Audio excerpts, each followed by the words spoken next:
le seul et vrai Dieu, venu racheter tous les hommes par son sacrifice. Sa grâce et sa paix soient avec vous. Dans l'Antiquité, à Babylone et dans tout le Moyen-Orient, le Dieu principal est le Dieu de la lune, représenté par un taureau, symbole de force et de fécondité, et plus simplement parfois par ses seules puissantes cornes en forme de croissant de lune.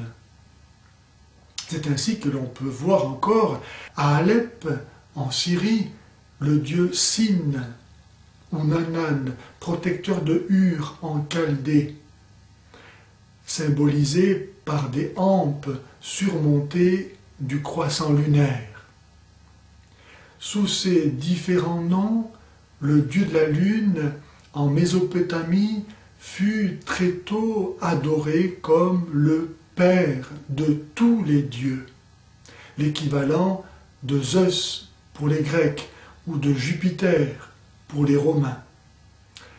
Les Arabes païens adoraient eux aussi le dieu de la lune, appelé Ubaal, qui eut 3 filles, Allat, la déesse du soleil, Almanat, la déesse du destin et de la mort, et Al-Uza, l'étoile Vénus. Ces divinités priées par Mahomet dans ses fameux versets sataniques. La Bible, quant à elle, stigmatisait ce super Dieu représenté par un taureau comme étant le faux Dieu par excellence, appelé non pas Ubaal, mais Baal.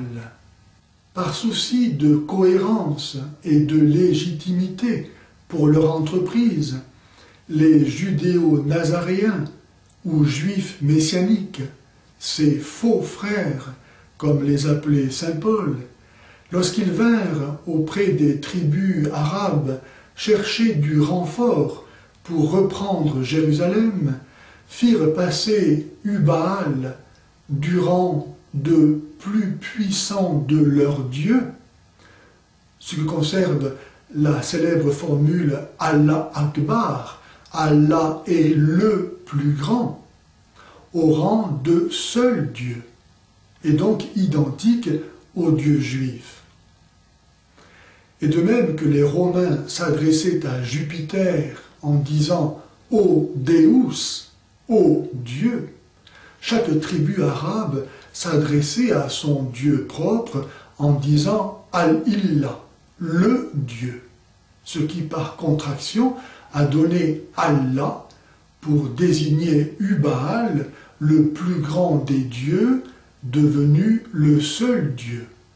Et c'est ainsi que Ubaal continue à couler des jours heureux, toujours représenté sur les drapeaux musulmans ou le toit des mosquées, souvent d'ailleurs en compagnie de sa fille, la planète Vénus, la déesse Al-Uza.